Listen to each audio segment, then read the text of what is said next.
Okay, well, great to see everyone. Beth, Lavinia, Esty, Nancy, good to see you. We had a big rain here in Madison this afternoon. It was really nice, and it cooled things off a bit.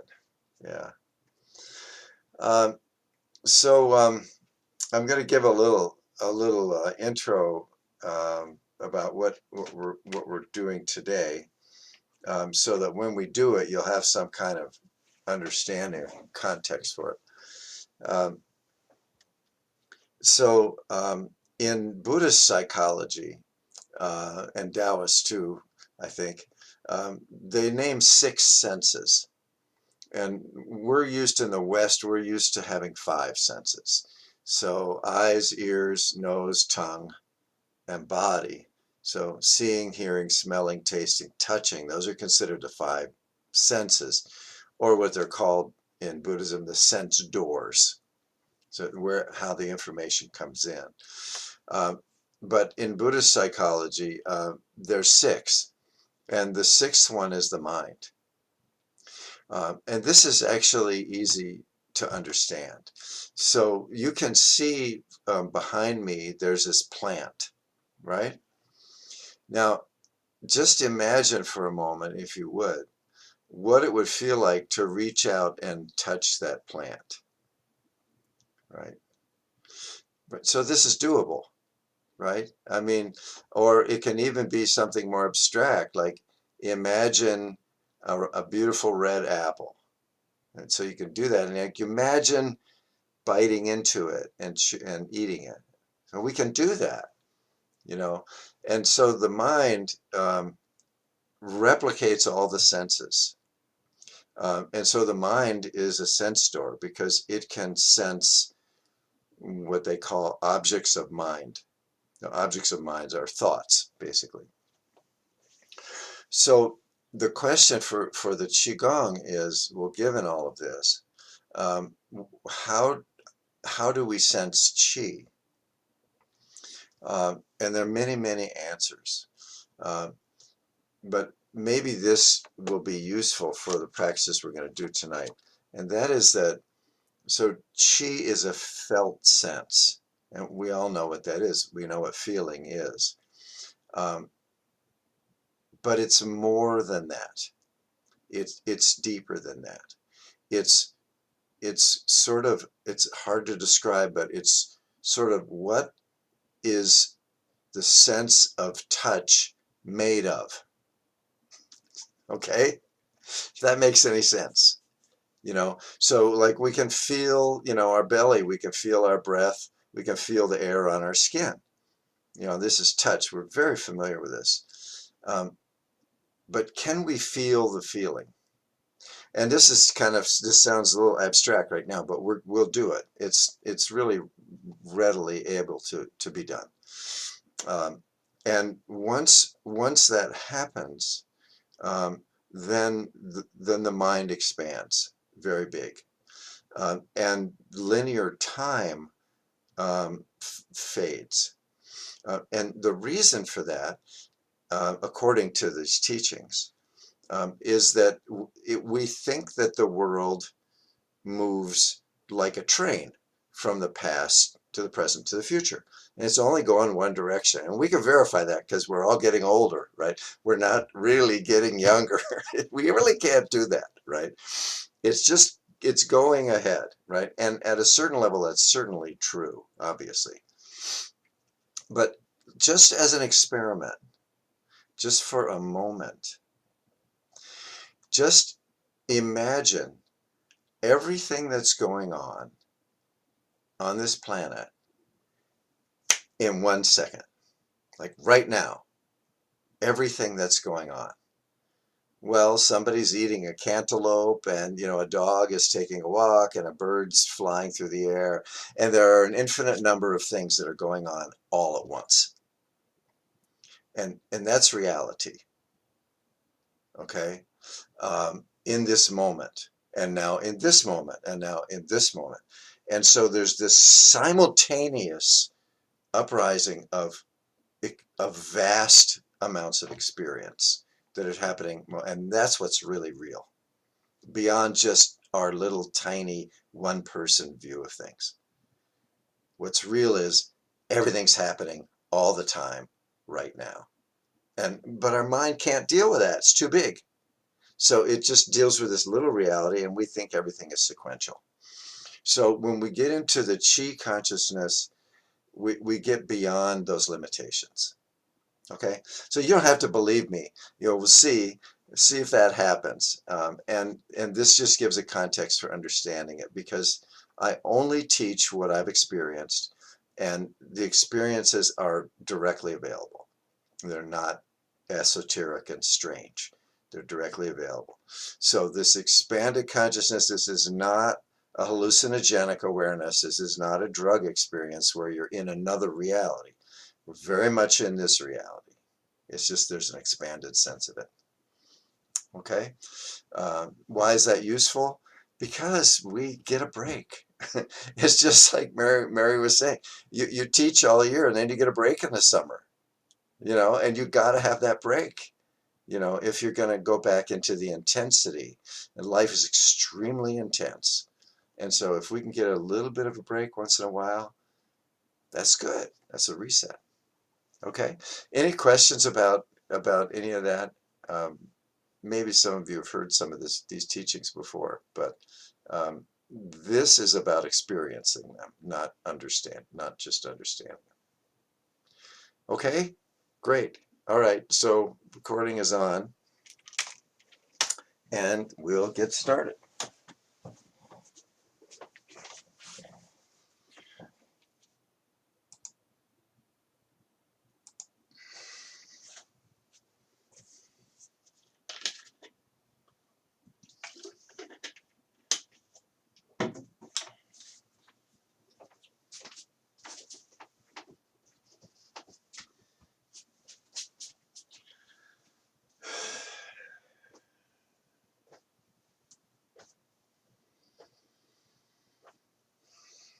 Okay, well, when we're doing these movements, it's assumed that your attention is not only on the feeling sensation of the movement, but also on the breath. So we're coordinating the movement with the breathing.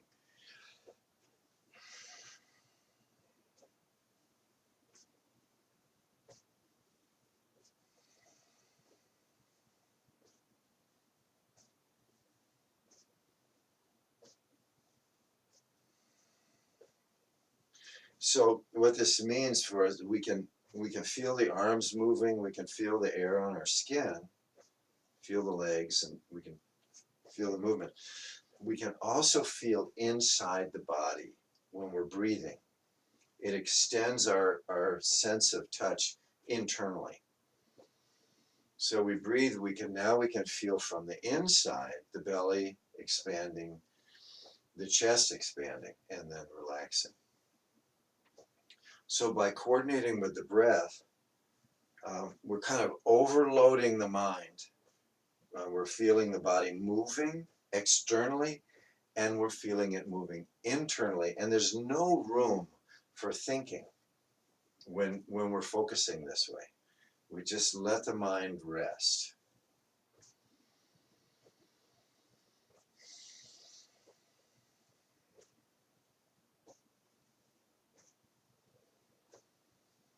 Now, if you need to, you can do this more intensely. If your mind's been really busy, or if maybe there's something going on, you're upset about something, or whatever, you can do this more intensively, and that'll take even more energy out of the thinking portion of the mind. We want to avoid doing this mechanically, and where the mind's just running and we're just doing this. So if you want to do it more intensely, then bend the knee, sink down, turn a little more quickly, maybe do it just a little faster, and it will bring the attention into the body.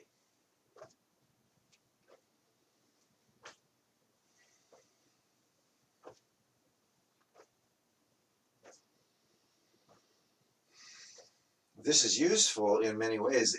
If you're working on a problem, something, you're trying to write something, you're trying to figure something out, how am I going to deal with this? If you take a break from it and do something like this, or go for a brisk walk, whatever, and coordinate it with the breath, it'll give the mind a rest. And then when you return to the problem or the issue at hand, the mind will be refreshed and you may get an insight that you couldn't get.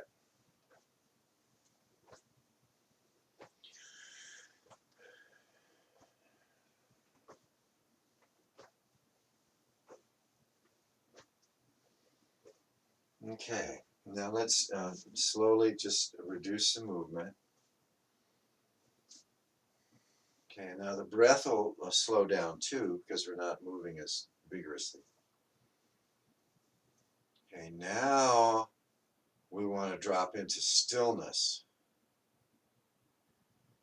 So this is the mind now in the body and focusing on the posture, the internal organs, the breathing, the tingling. Maybe there's tingling in your hands or heat. So just notice this, particularly the tingling.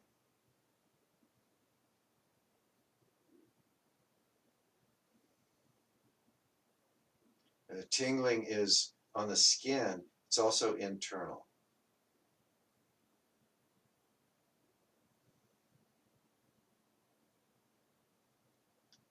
The tingling means we're alive.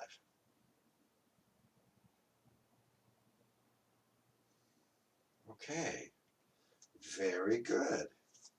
All right, now let's go ahead and now bring in the external world. So we'll bow to the east. The sun comes up. That's the beginning. And turning to the south.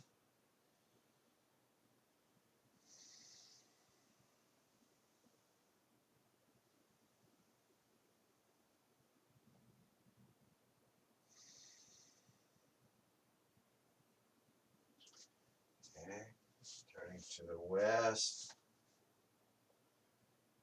This can be the seasons too. This would be autumn.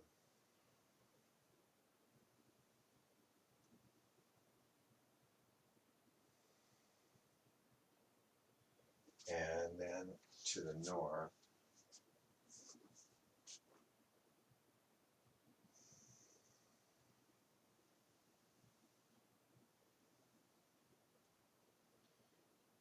We're honoring the directions, honoring the seasons, honoring the stages of life as well. So dipping the knees, extend up, up, up, up, extend, look up with the out breath, let go.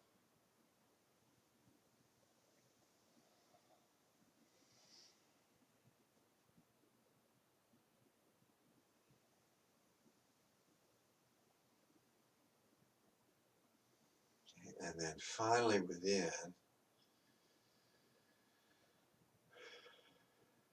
And so these dantians, these are the still points. There's a still point in the abdomen, the lower dantian, a still point in the behind the sternum, middle of the chest. That's the middle dantian. These still points are not just something that are imagined, but at the end of the out breath, there will be stillness.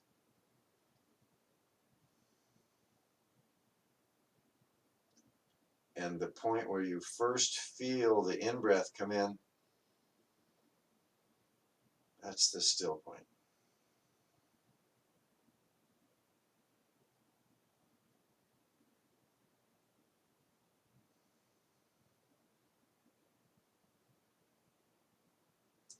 And the palms of the hands, we're sensing the presence of the body, and directing the attention inward into the chest, into the belly.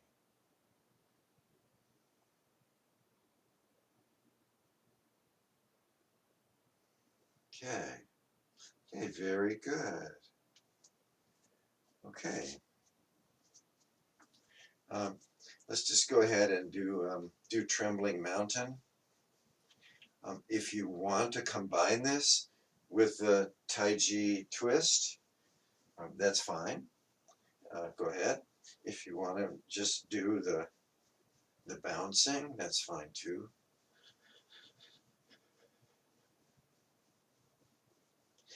And this too brings attention to the internal organs, because obviously we feel the the limbs moving and the skin and so on, but our organs are bouncing around a little bit and they're massaging each other.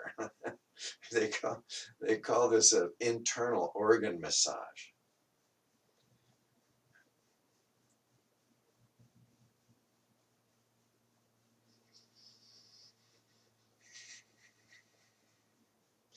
And again, we want to be aware of the breath.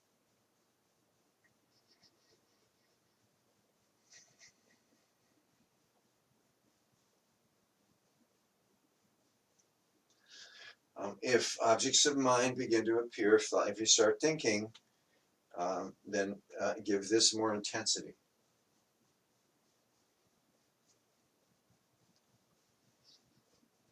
Really let go. Let go of the shoulders, the wrists. Let go of the head. Let the head be loose.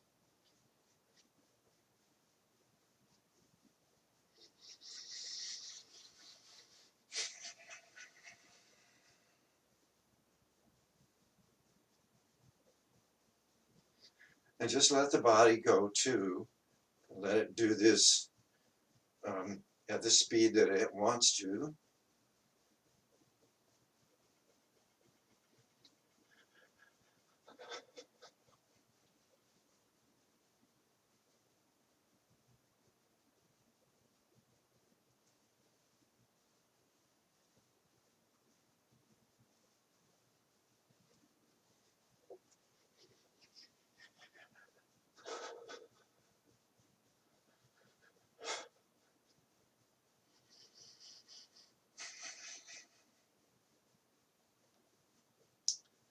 Okay. Let's we'll stop altogether, but let's increase the intensity now.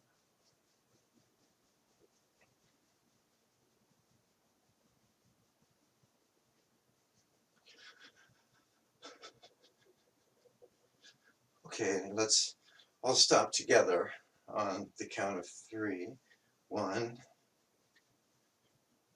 2, 3. And notice the tingling. You may notice it in your hands or other places.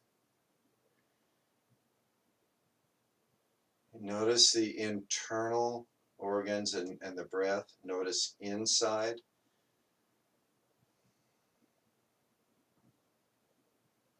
Now you can use your mind a little if you want to, and imagine that the tingling's going on internally too, because it is.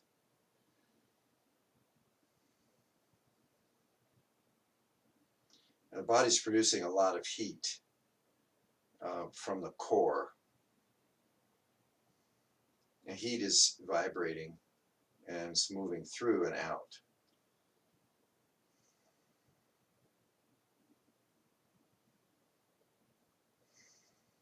Okay, okay, very good. Very good. Okay.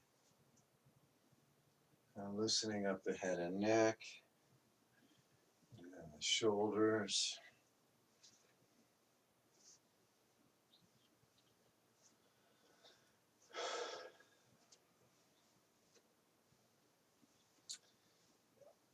And by moving the shoulders, we're opening the chest, and we're also opening the back.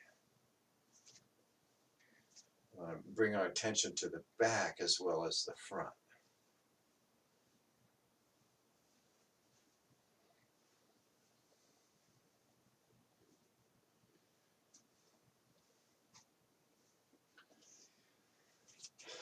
Okay, maybe widen your stance a little bit. And now this really brings attention to the breath. So moving with the breath at your own pace.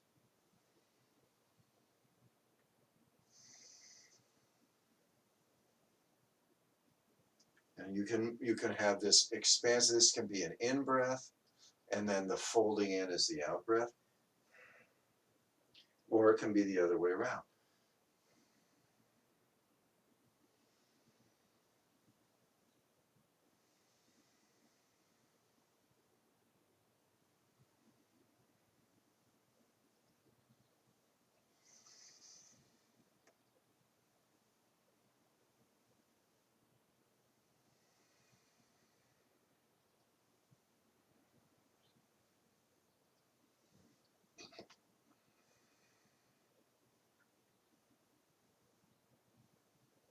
Let's do one more.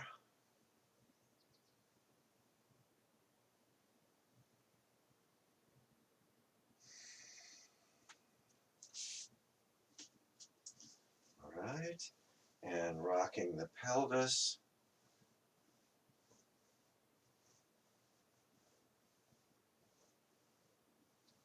And you can actually move the pelvic girdle with your hands if you want to, or you can move it and just sort of feel it with your hands.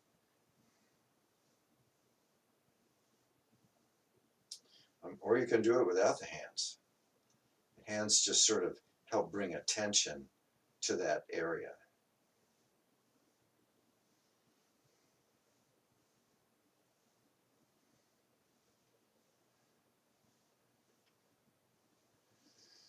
Okay, very good. And now circling.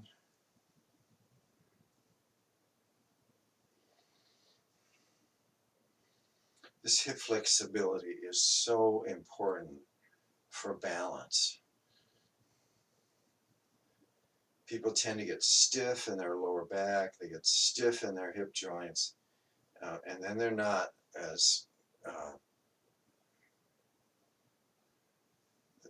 flexible, and so it's easy to lose balance and fall.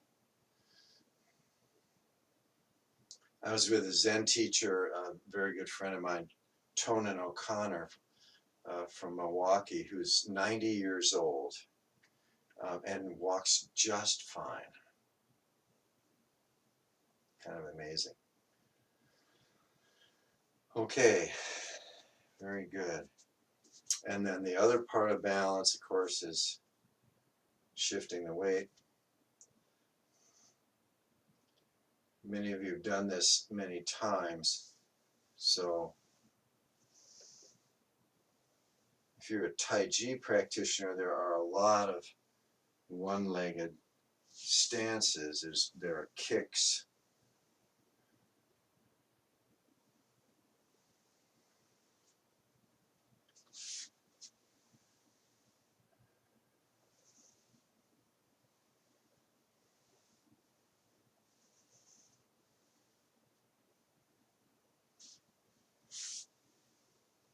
Just to be comfortable and stable on one leg. And even if you just do this once a week in this class, that's enough. That'll keep your hips flexible and stable. Of course, if you do it more, it's better. Now, if you want to, we haven't done standing practice in a while, but you can hold any of these poses as a standing meditation. This is a very powerful meditation.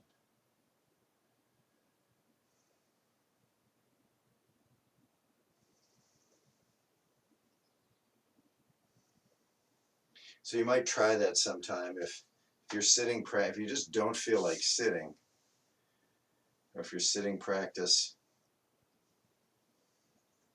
I don't know, if it isn't calling you, try this.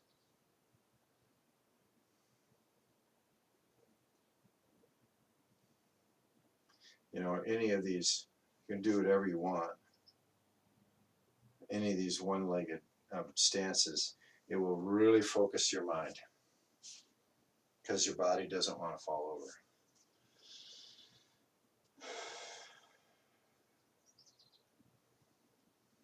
Okay, very good. Let's come into stillness.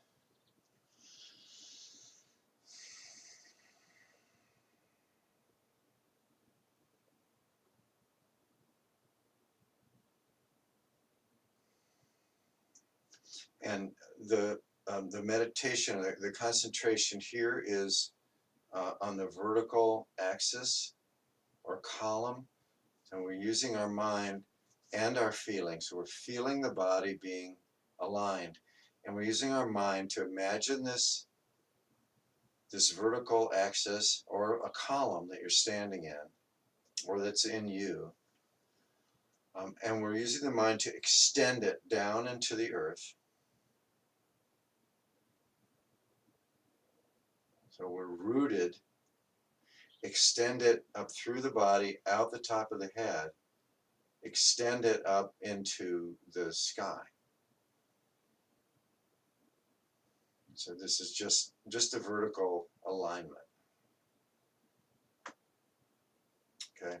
Now let's use the mind, and we'll move our attention down this central axis or column. Move it down inside the body. You maybe start out in the head, maybe, and moving it down. You can use your eyes. Move it down the chest, the belly, down to the legs and feet.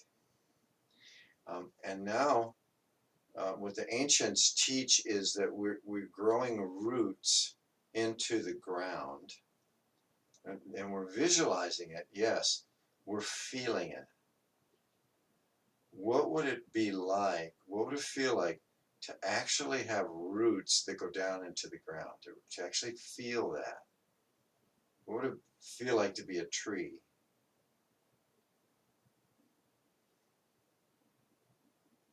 We're extending the sense of touch beyond the body down into the earth with the mind. Imagining what it would feel like, just like when you imagine what it would feel like to touch the plant that was behind me. So we're actually dropping the attention right through the body down into the earth. And feeling that. Same way that you can feel your belly, you're feeling your roots.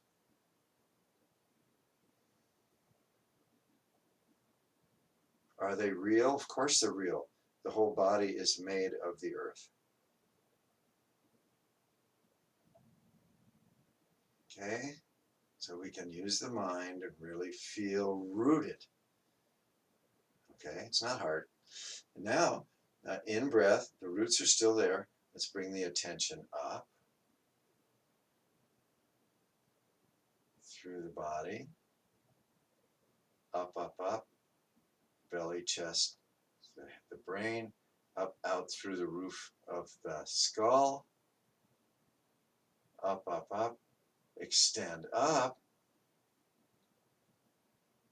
And feel what it would be like, if, again, the tree, to have all these branches going out and actually getting finer and finer and blending with the air. So all around, this expansiveness.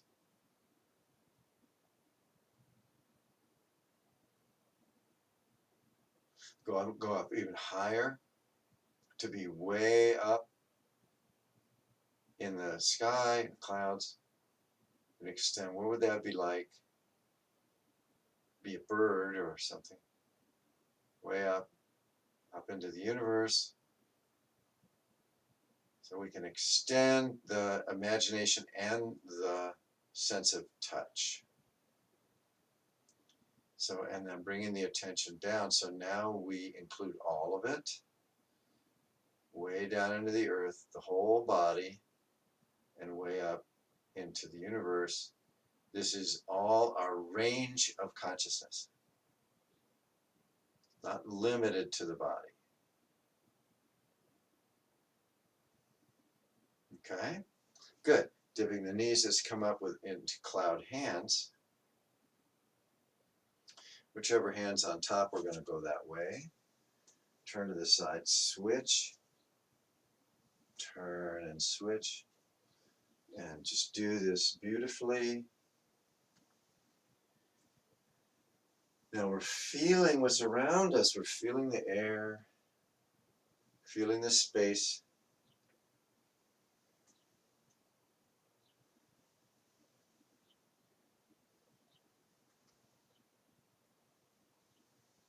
All around.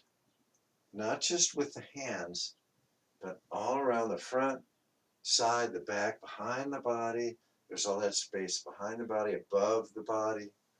All of this. Just extend the attention. Let the hands get bigger. Let the movement get bigger. We're inhabiting all of this space. Send your consciousness all around. What does it feel like behind you? What does it feel like above you? What does it feel like all around the space around the body? The body now is moving within this space of your awareness, of the space around the body. The body's moving within your awareness. Okay? Now you can feel inside the body, feel the breath. You're moving with the breath. You can feel your body moving. And all of this is happening in this space all around the body.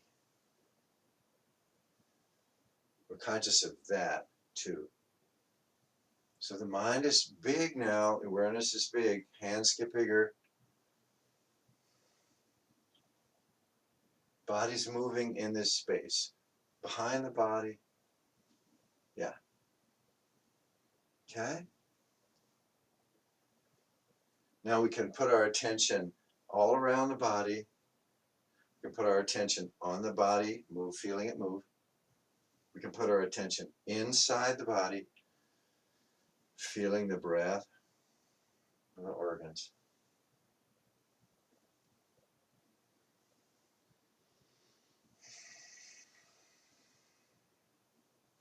You might want to smile a little bit. It may just happen. It's not hard. It's very easy. Very relaxing.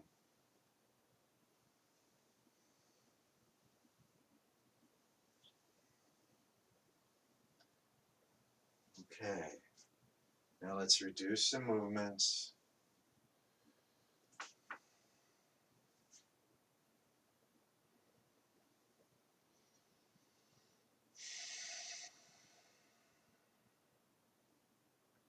Okay, and finish at the heart. Feel the connection between the palms. Extend the sense of touch between the hands.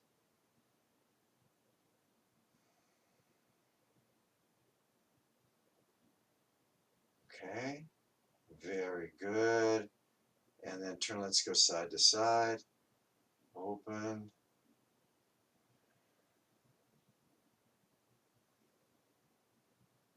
Palms are connected. Moving in the space around the body. Okay, very good. Come back. Okay, and now let's send one hand up, the other down. Palms are facing each other on the center line of the body. Stretch up, stretch down a little. Eyes are neutral. And now send the attention way, way up in the direction you're pointing. Way, way, way up. Look down, there's the body. Okay, bring the attention down through the body. Now send it way down into the earth. And the body's up there. Okay, and I'll come into the body, into the torso. Inhabit all of this.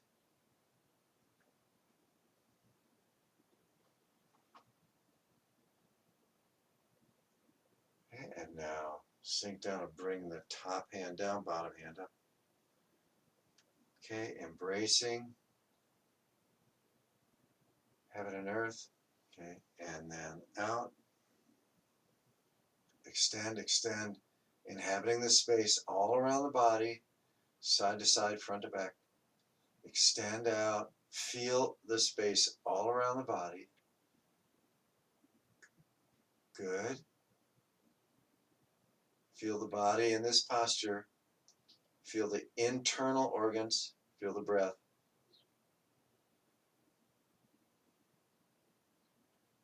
Okay. With the out breath, extend out, way, way, way out. Okay. Bring it all back. Good. Now inside the body, the breath. Okay. Now up and down again. The mind goes simultaneously up and down. Extend more down into the earth, up into the universe. Same time. Extend out. Touching down into the earth, touching all the elements. The water, the rocks, the heat, all of that, extending way up through the atmosphere, the universe, connected to it all. Okay, now bending the knees, bring that all back together again. Good. Now internal, lungs, belly.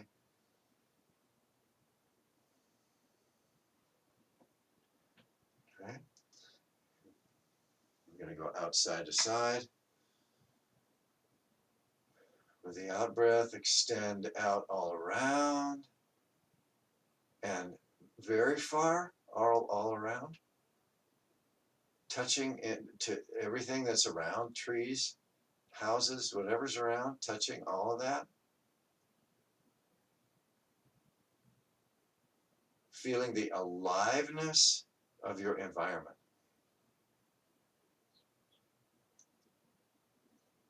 Extend way, way out, all around. There's this big sphere of consciousness connecting to everything, and the body's right in the middle. Okay, very good. Now coming back, bring that all back.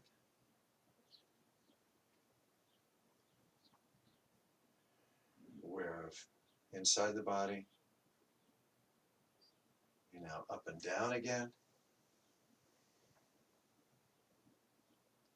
We start in the center, go both ways, out, all around.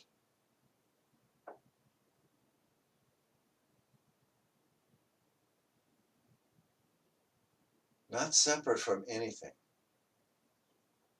Everything is included. Okay, now let's switch the hands by making a circle, so side to side. Now up and down again this way.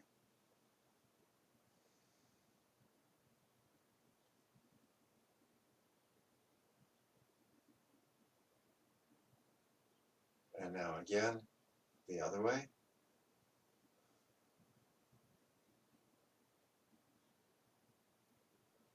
Now switch the hands vertically.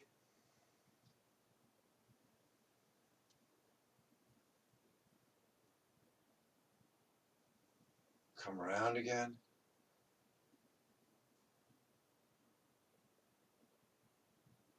Back to the heart.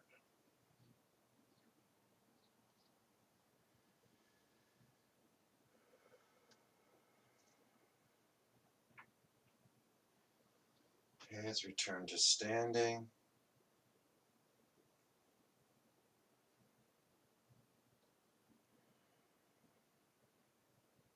The body is standing. You can feel the body standing. You feel the space around the body, behind the body, all around.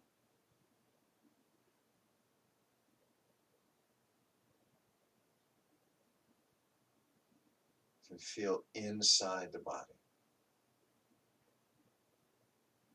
Feel the body moving with the breath.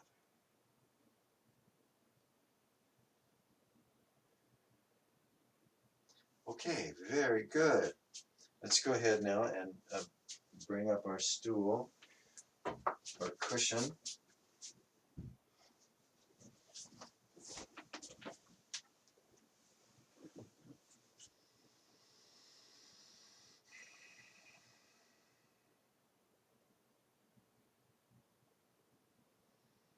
And let your body settle into sitting.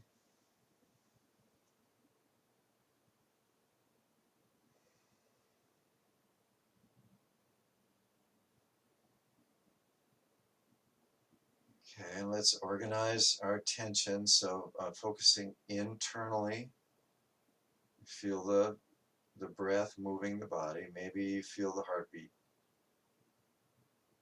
Feel the organs. Feel the spine inside the body. The heat. Very good.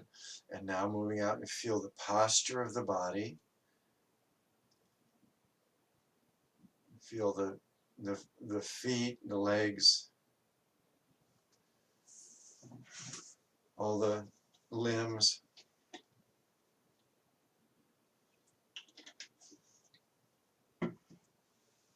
The pressure on the cushion or stool.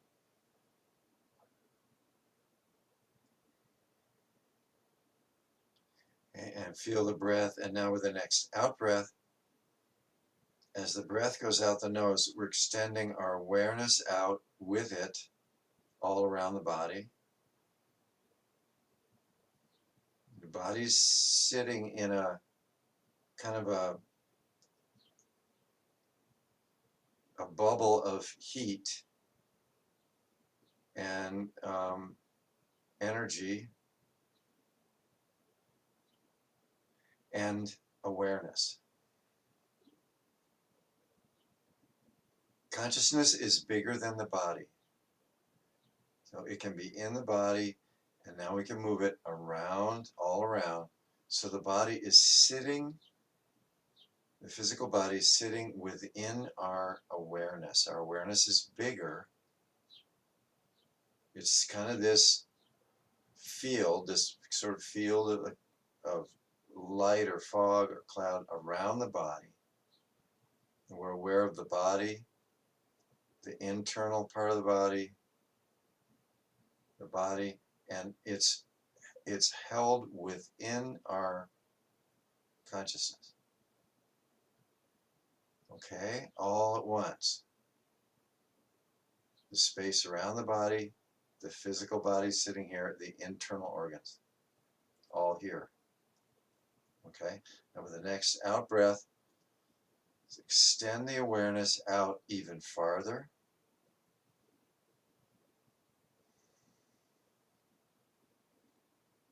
This is big mind.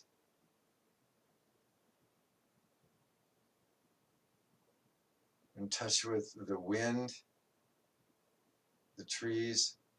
We're in touch with other beings. People, animals are all moving in this big space.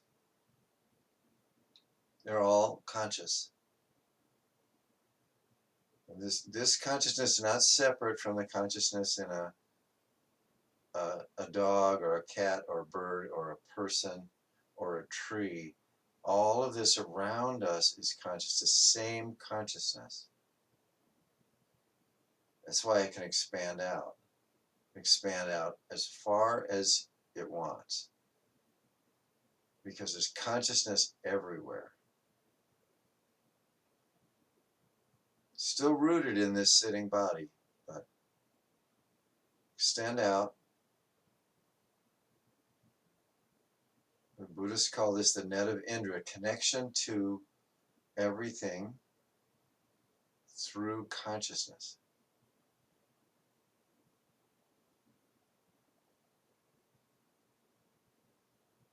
All forms arise in consciousness. All forms are made of consciousness.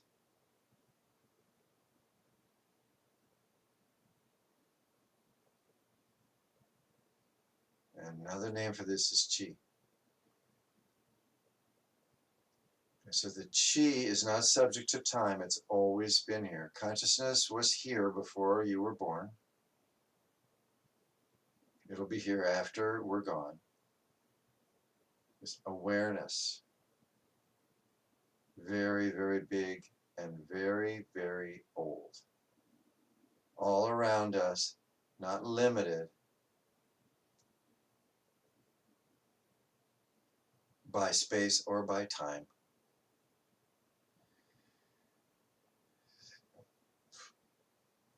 Just take a breath and rest.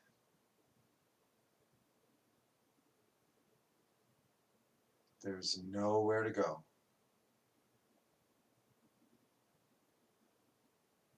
Everything is here.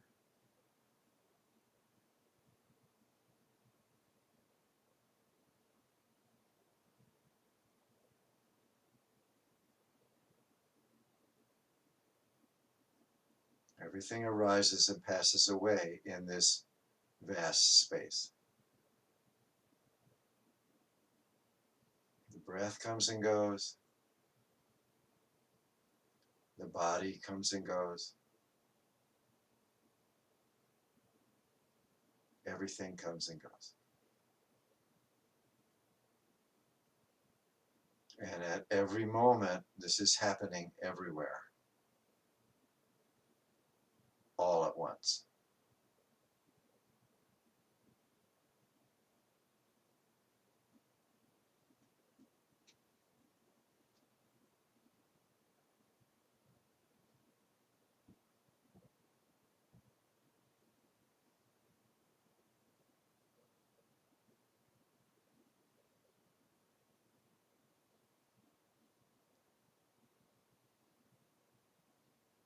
We can feel the presence of all these other beings.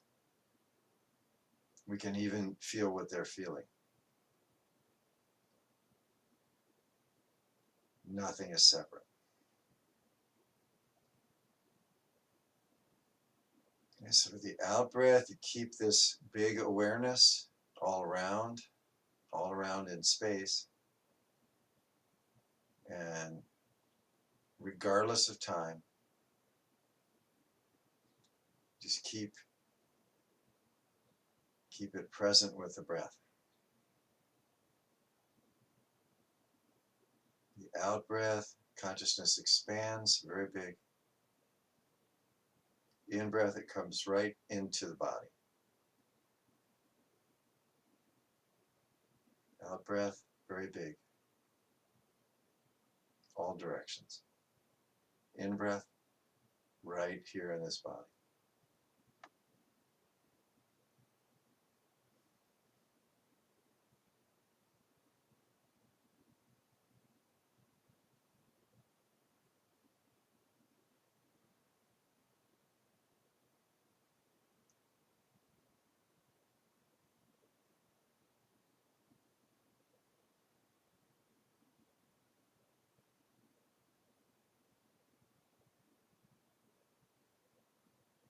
And finally, just being this big consciousness and being this individual consciousness in the body. Being aware of this bigness all around, spaciousness, and this solidity, this presence of this body at the same time.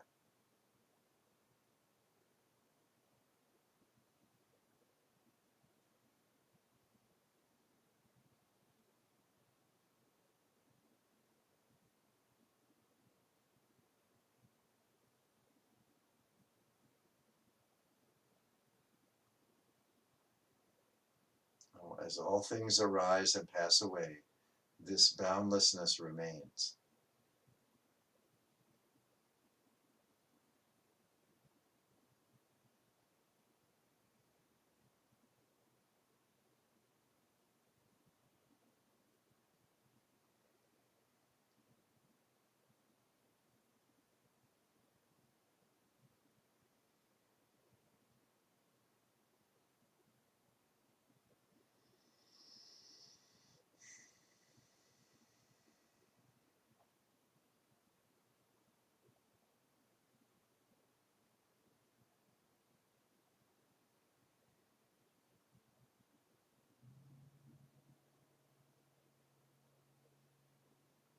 Let's take a few more breaths.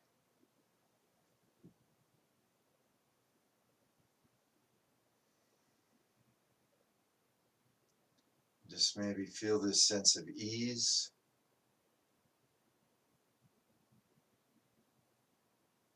And then slowly move the body subtly, fingers, toes, and so on. And when you're ready, move the body.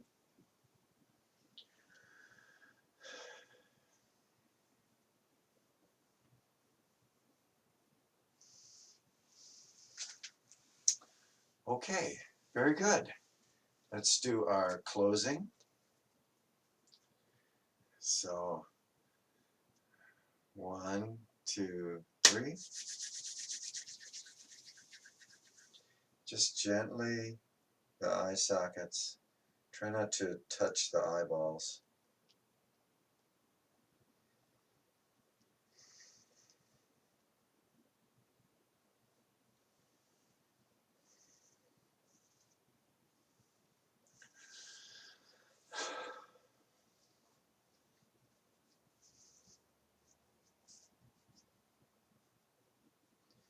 Little circles on the temples, jawbone.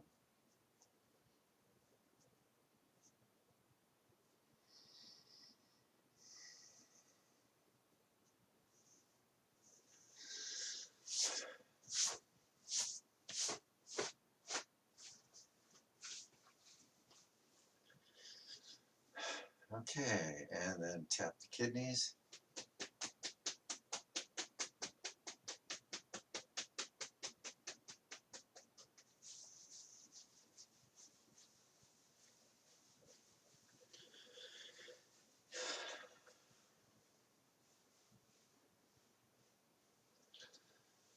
Okay. Well, thank you so much for joining. Thank you for your practice. We practice for ourselves and we practice for those we love.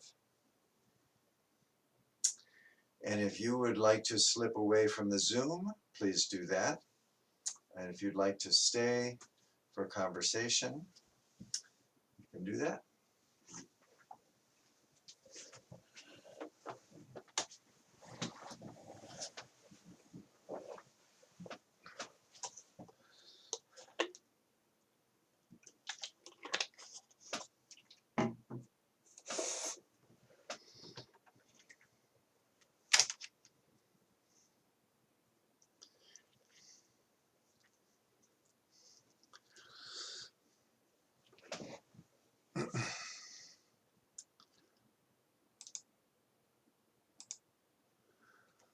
Okay, any questions or comments? Good to see you, Beth. It's been a little while.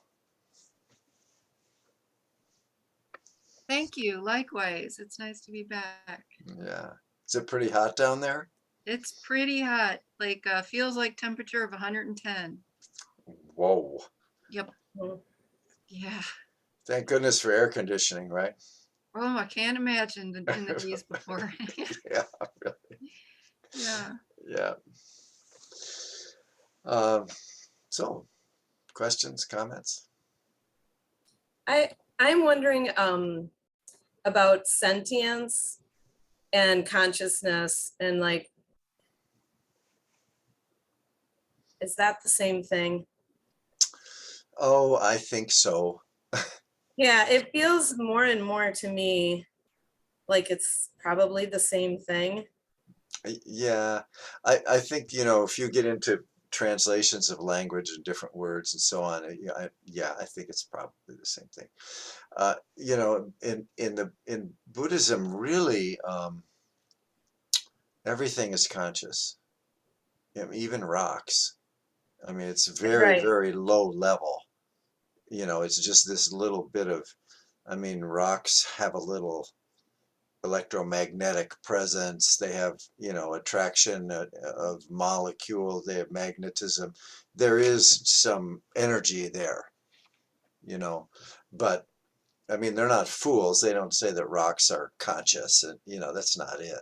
But it's just that every form is a manifestation of consciousness.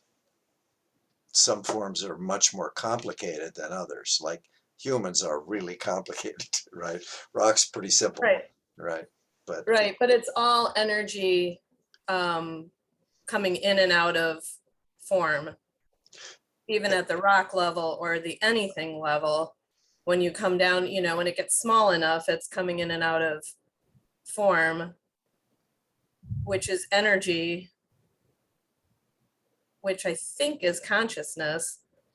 And then I consider that sort of like life. And so, yeah, I just have this question about like, I don't know. Then when I get into plastics, it starts to feel like less so because it's so man-made or something. But even oh, like a piece of plastic yeah, is also energy that is, I mean, it's matter that is vibrating in and out of form on the subatomic, like that level. hmm, I'm just sort of wondering about all of that and like what does sentience then involve, if anything beyond that? yeah. I mean, I think it's just all the same, but it's just different levels of complexity.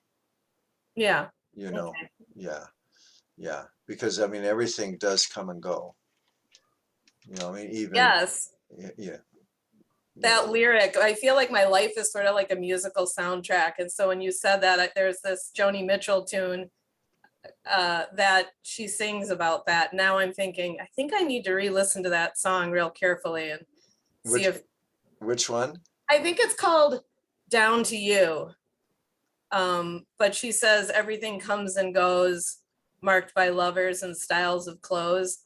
Oh, And then she goes on, and it's like a really, really amazing song. So I'm like yeah. kind of thinking about that and thinking Oh, yeah. sometimes when you go back and re-listen to a song, then you go, oh wow, this actually could be, about the Tao or whatever. Yeah. Oh, sure. Yeah. Yeah. And I mean, and impermanence is just a fundamental truth of the Dharma is impermanence. But where people can get lost, I think. I mean, I certainly was. Um, well, everything is impermanent. Well, that's obvious, really. Um, and with that, you can take that different ways. I mean, you can say, well, if everything is impermanent, then this moment really matters because it's utterly unique, and everything I say and do has some effect on all of this. And so it's really, or, you can say, well, then nothing matters.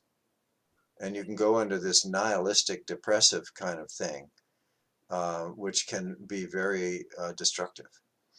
And so what we're touching into with this Qigong practice is, well, let me back up a minute. So the Taoist is everything has its opposite, right? You understand? I mean, there's yin and yang. If there's up, there's down, and so on. So if there's everything arises with its opposite, right?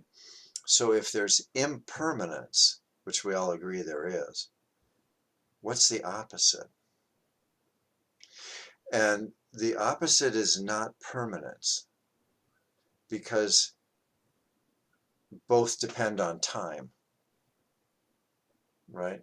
I mean, time is impermanence. It depends on time to exist, right? And if something is permanent, that depends on time too. There's always, it's always there. So the really the opposite of impermanence um, would be Timelessness. timelessness. Yeah, there's many words for it. The Tao. Right, like the other side of form. Awakening. So that from which all form, including time, arises and passes away. So that there has to be this big boundlessness for all of this impermanence to take place, right? I mean, this is kind of a secret teaching from the Tibetans that we're discussing now. But when a student in that lineage gets to this, that's a stage of awakening where they say, well, wait a minute.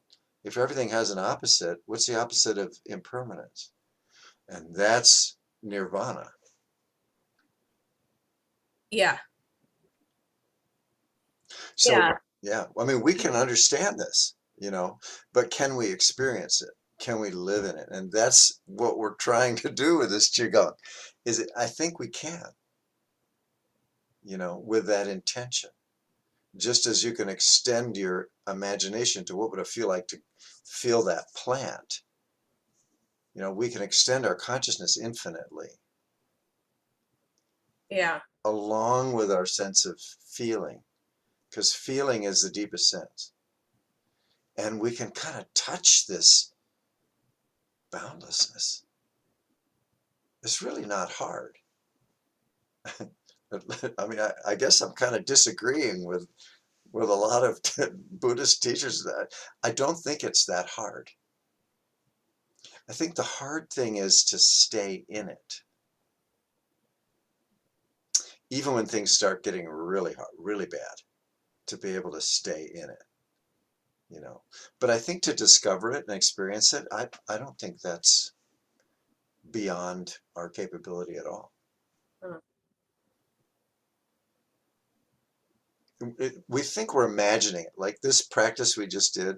Well, extend your consciousness out. Oh, I'm just imagining, I'm just making this up. So that's doubt.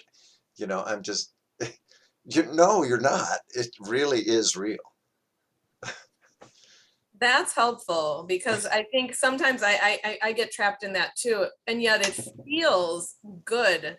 It feels like different than ordinary reality It to be is. imagining at that level, and yet I still feel like it's driven by my ego on some, like, so I'm like, wait, is this, I guess the question is like, for me is like, what is the imagination? Like, Yeah, and there is a separate self in the midst of this.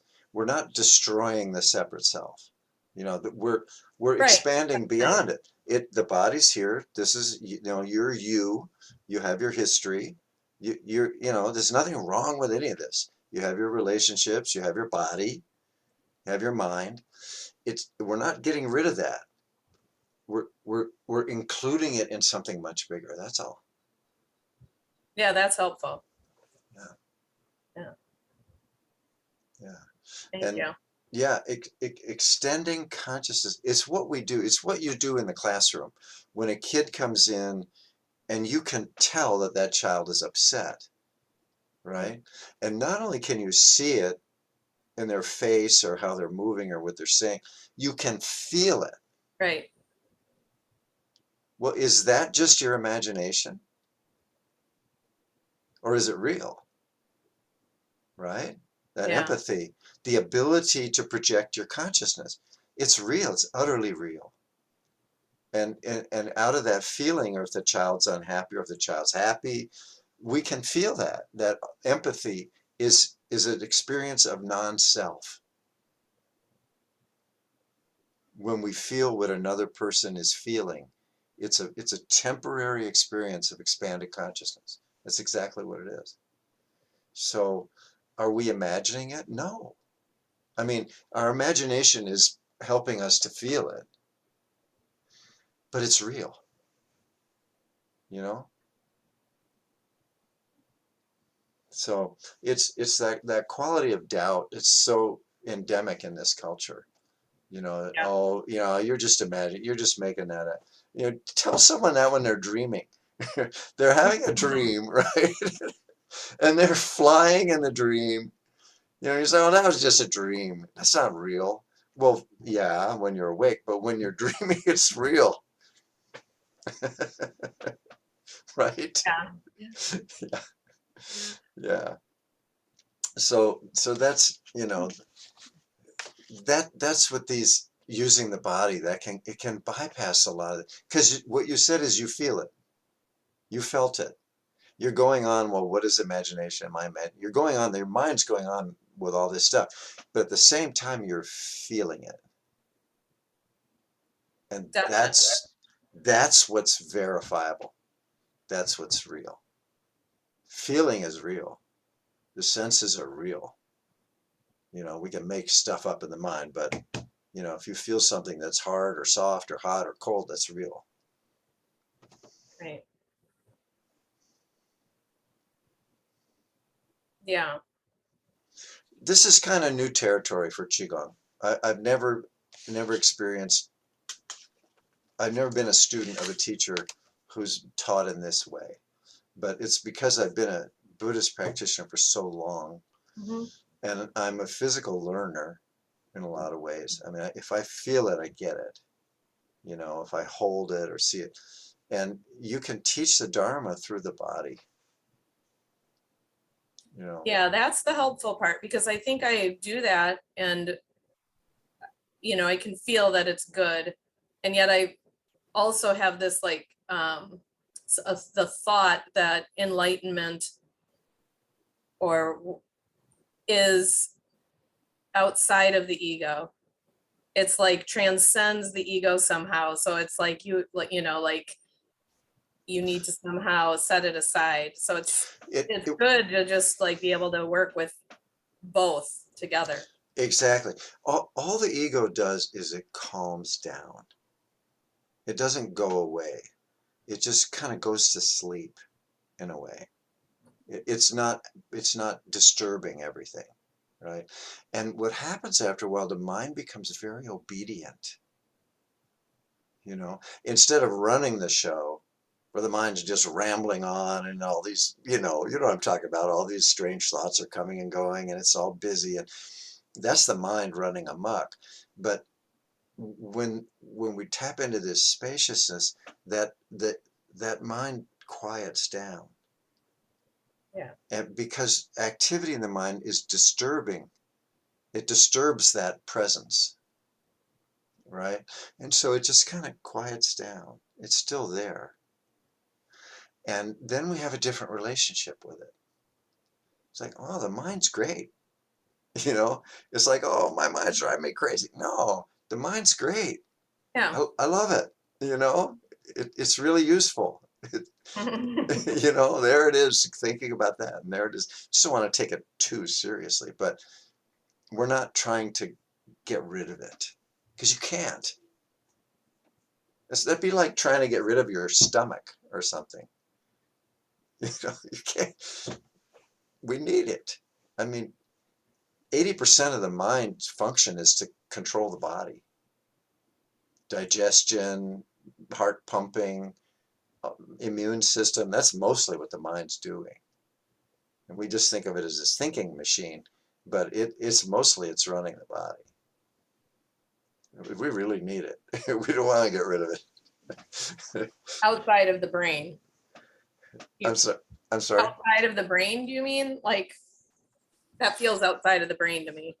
Well, no, the brain is the one that's emitting the hormones and the electrical impulses, and it's controlling digestion, and it's controlling the immune system response, and it's really busy. Even just to move your hand, that requires the mind.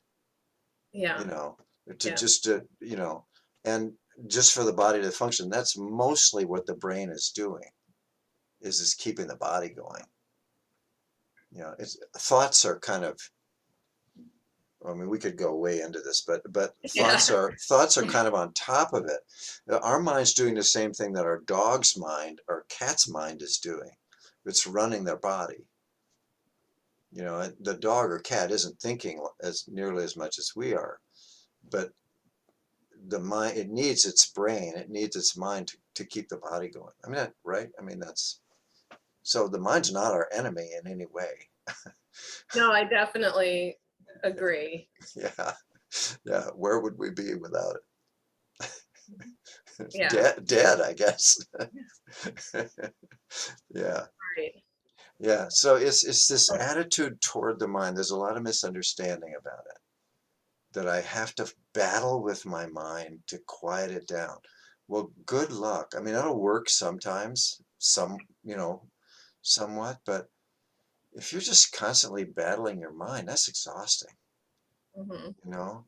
And so at some point you just quiet down, you surrender, or you quiet down, and then, you say, hey, I love my mind. I love my hand. I love my heart. I love my mind, you know? Yeah. Really. Then we have this little different relationship with it. It's like, oh, well, thank you for playing that music. You were talking about a song and said, thank you for that, but I really don't need that right now. Thank you. We'll do that another time. Yeah. So, Yeah. I think I'm pretty gentle with my mind, but I think that I've always thought that there was a little something different that I wasn't quite doing. as far as, So yeah, well, then, so who's the I? So, I mean, exactly. yeah, so, Exactly. yeah, so the consciousness is not located in the brain. It, Right. it, it really isn't. The brain is located in the consciousness, actually. The body and the whole thing is located within this vast awareness. So if we expand our identity to get bigger than just this separate person, you know, then we can relax a little bit. Then we're ready to die. Well, Yeah. the Tibetans say that's what all this practice is about. Yeah, that's what it feels like to me. This For is death yeah. practice. That's what they say. And Yeah. so that's a little grim to me. It is, but it's kind of awesome too. I mean, how about, this is joy and life and love and all these good things. But it also, I mean, death is the ultimate test of your practice. Yeah. It really is. I mean, if you can go through that experience and maintain this big awareness, that Right. that's what they're aiming for. Yeah. And so But you might as well enjoy the earthly ride while you're oh, at it. I think so. I think so. Yeah. All But right. yeah. Okay. Well, Thank you. good night. Good to see Good you. night. See you in Great a to see week. you. Thanks Have a for the conversation. Yeah, yeah. this was great. Thanks.